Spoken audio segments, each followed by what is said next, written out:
Good morning, class. This is lecture 6, part 2 of topic linear transformation. Today in this lecture, we will study about isomorphism and we'll see when we can say two vector spaces are equivalent or isomorphic to each other. Now, starting with the topic, before the definition of the isomorphic, let us see what is invertible linear transformation. You must be knowing the word invertible. You must have heard it before also. Invertible is a word associated with some inverse. Now, what is invertible linear transformation? Let L is a linear transformation from vector space V to vector space W. Then this transformation is invertible linear transformation if and only if there exists a function M from W vector space to V such that composition M composition L of V is equals to V and L composition M of W is equals to W. Such a function M is called inverse of L. Now, since L is a linear transformation from V to W, basically it is invertible if its inverse exists. What will be the inverse for this linear transformation? If L is a linear transformation from V vector space to W vector space, then inverse of this will be a linear transformation from W to V, such that now MOL is defining a composition of M function composition L linear transformation. Now, since this composition is starting from L linear transformation, that the domain will become V only. Now, this L will take V to W, then M function is taking W to V. So basically M composition L will take V to V only. Similarly, L composition M. Now here you can see it is starting from M function whose domain is W. So M will take W to V, then L composition M is taking W to V, then L will take V to W. That means starting with W, you are ending with W only. So this type of function is called inverse of L. That means we'll call a linear transformation invertible if inverse of a linear transformation exists. Inverse of a linear transformation is also denoted by L inverse. Next is the definition of the isomorphism. Linear transformation L from V vector space to W vector space, if it is both one-to-one and onto, then we will call that V and W are isomorphic to each other, or you can say it is an isomorphism from V vector space to W vector space. So I'll again let you know a linear transformation L from V vector space to W, if it is both one-to-one and onto, then this is called an isomorphism from V vector space to W vector space. Now there is one result. If L is a linear transformation from V to W, then L is isomorphism if and only if L is invertible linear transformation. Means L is isomorphism if and only if there exists an inverse of a L linear transformation. We need not to do the proof of this result. You just need to remember this result and you will use this result while doing the exercise problems.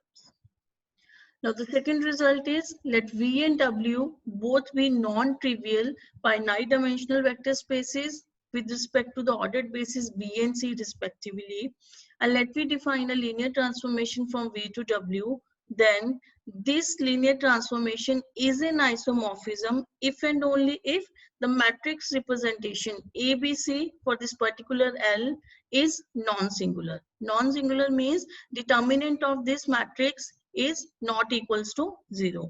You already know how to calculate this ABC, that we have already did in lecture number 3.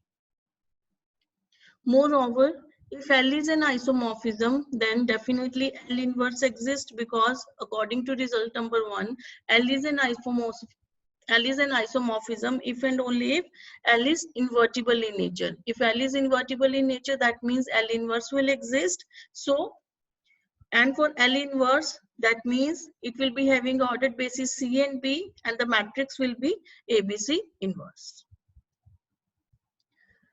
Now, example number 1, Consider L from R cube to R cube. Since it is a linear transformation from same, that means we are dealing with the linear operator. Given by L of V is equals to AV, that means each element of V is going to A into V. Now, check that A is non-singular. How you will check? You will calculate the determinant, and all of you know how to calculate the determinant of a matrix. Since it is not zero, and so if A is non-singular, that means by above result we can say L is an isomorphism. Note, if L from V to W is an isomorphism and S is spanning your V vector space and T be a linearly independent subset of V, then L of S will span W and L of T is also linearly independent. This result which we did in lecture 6 part 1 also, but there L from V to W is a linear transformation only, and it was given that if L is 1 1, then we prove the result for linear independence, and if L is on 2, then we prove the result for span. Now here, if L is an isomorphism, then both the results are valid, because under the isomorphism the given linear transformation will be 1 to 1 and on to both. If it is both 1 to 1 and on to, that means both the results which stand for linear independent subset and for the spanning, both the results will be valid. Next is isomorphic vector spaces. When we call two vector spaces isomorphic to each other, two vector spaces are said to be isomorphic to each other if and only if there exists an isomorphism from one vector space to another vector space. Okay, so here we can directly say there exists an isomorphism from one vector space to another vector space. We need not to mention that from which vector space to which vector space, because we know that if it is isomorphism, then definitely for a given linear transformation, say from V to W, then definitely according to result 1, its invertible linear transformation will also exist.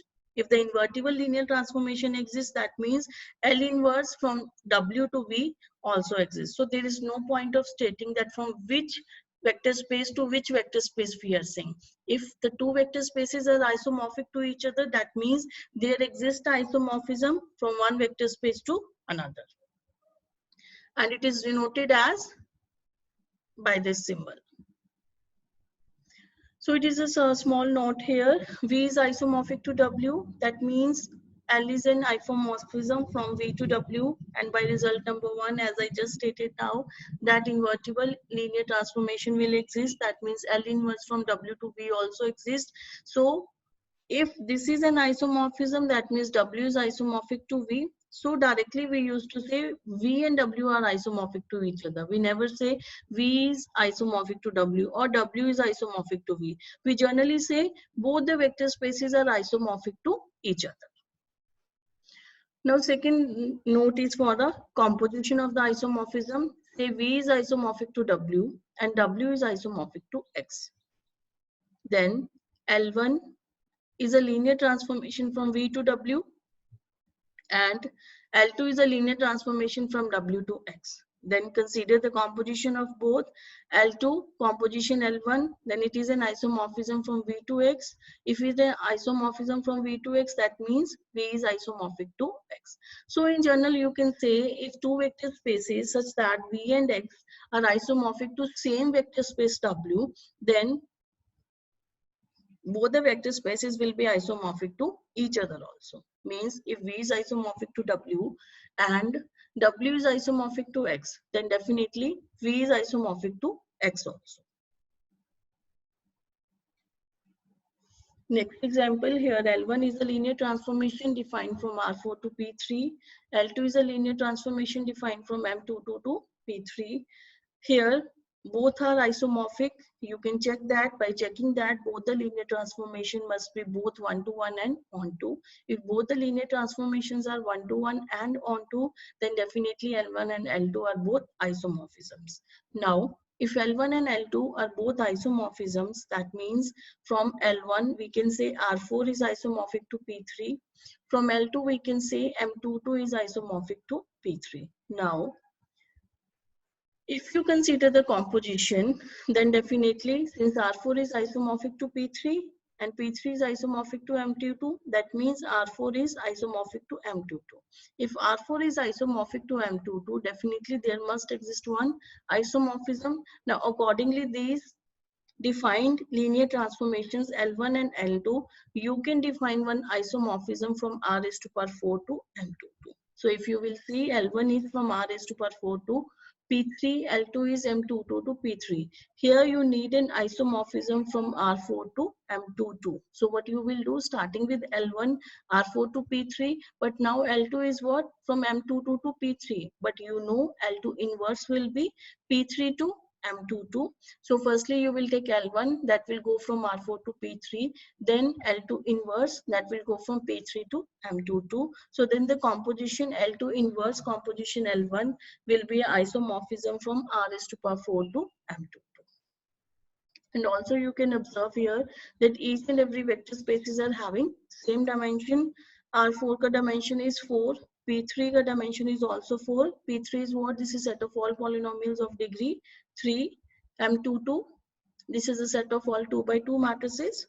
Each and every vector space here have dimension 4. There is one result also regarding the dimension.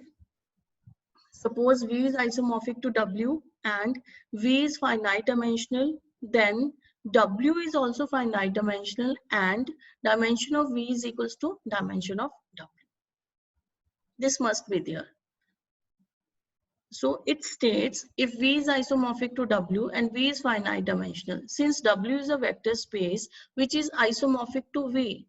Isomorphic to V means there exists a linear transformation which is 1-to-1 and onto.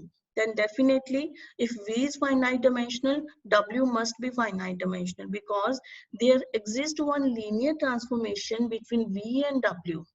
Right? If it is a linear transformation from V to W which is isomorphic, that means it is satisfying the property of both 1-1 and onto. So if it is onto, that means if V is finite dimensional, W must be finite dimensional and dimension of V will be equals to dimension of W. Now we will prove this result.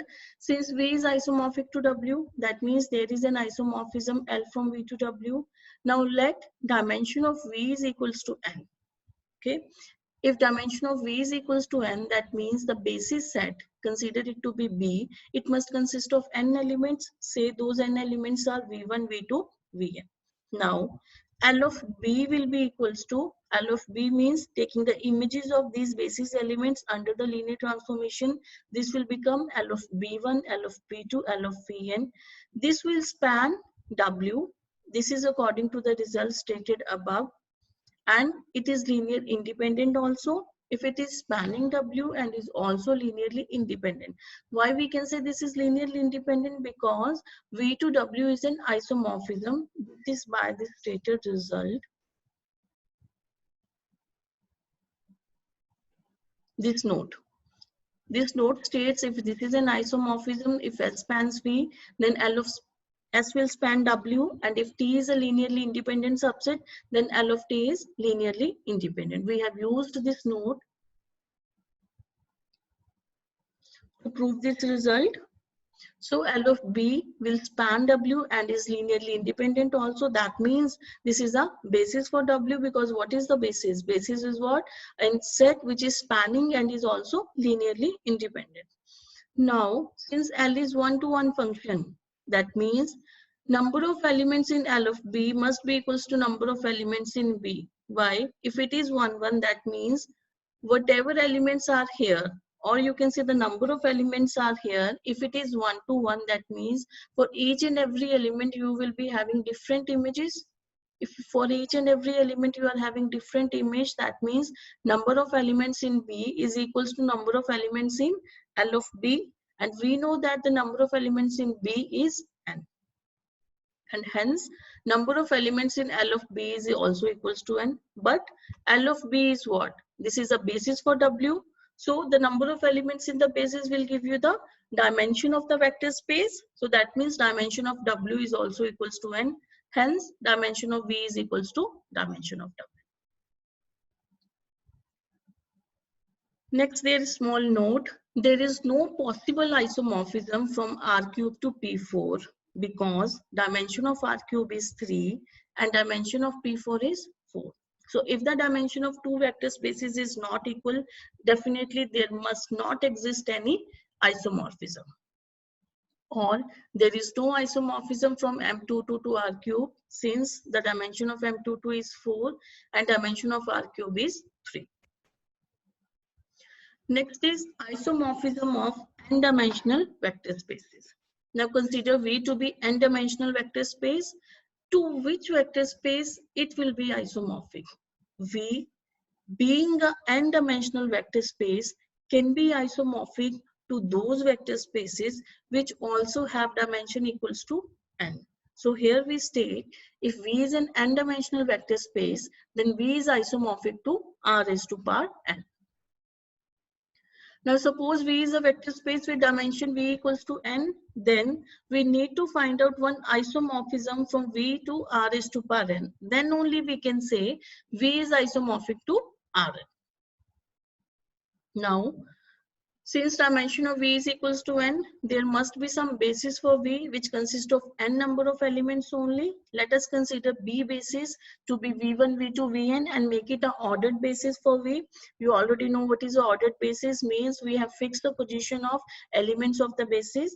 Now consider a mapping L of V equals to the coordinate vector of V.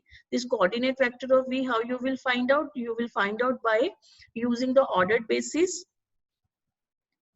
You can easily check that this is a linear transformation. To check that this is a linear transformation, you need to check two properties, that is 1, 1 and onto. Now to check L is 1, 1 and onto, so we will use the result here. L is said to be 1, 1 if the kernel of this linear transformation consists of 0 vector only. Consider V to be an element of the kernel. If V is an element of the kernel, that means its image will move to 0 vector. That means the coordinate vector of V with respect to the ordered basis B is equals to 0. That means if the coordinate vector is 0, that means V can be written as a linear combination of V1, V2, Vn with the coefficients equals to 0, 0, 0. This is how you calculate the coordinate vector of any element with respect to the ordered basis B. That means V is equals to 0. So if we have chosen any arbitrary element of the kernel and it is coming out to be 0 vector, that means kernel of L is nothing but a 0 vector only. So if kernel of L is a 0 vector, that means L is 1 to 1. Now, if A is equals to this be any element of Rn, which is a journal element of Rn, then L of A1 V1 plus up to An Vn will be equals to this thing. Because how we have defined the linear transformation? We have defined the linear transformation to be the coordinate vector with respect to the basis element. That means this particular element belongs to range of your linear transformation and hence L is onto. So if L is both 1, 1 and onto, that means this is the isomorphism. That means we are able to find out one isomorphism from V vector space to R raised to power n. So if there exists one isomorphism from V to R raised to power n, that means both the vector spaces are isomorphic to each other. Now there is one result which tells us that Pn is isomorphic to R raised to power n plus 1 and Mn is isomorphic to Rmn because both the vector spaces are having same dimension. Now any two n-dimensional vector spaces V and W are isomorphic if and only if dimension of both the vector spaces are same. So if dimension of V is equals to dimension of W equals to 47, basically it wants to state that if dimension of any two vector spaces is same, then definitely there will exist one linear transformation from one vector space to another vector space that you can define, or you can find out one isomorphism from one vector space to another if the dimension of both the vector spaces are same.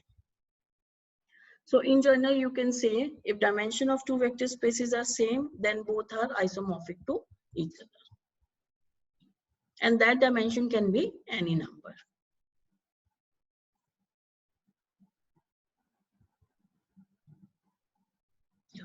Here, dimension of R cube is 3 And dimension of P4 is, just check the dimension of P4. You will find out the dimension of both the spaces is not same.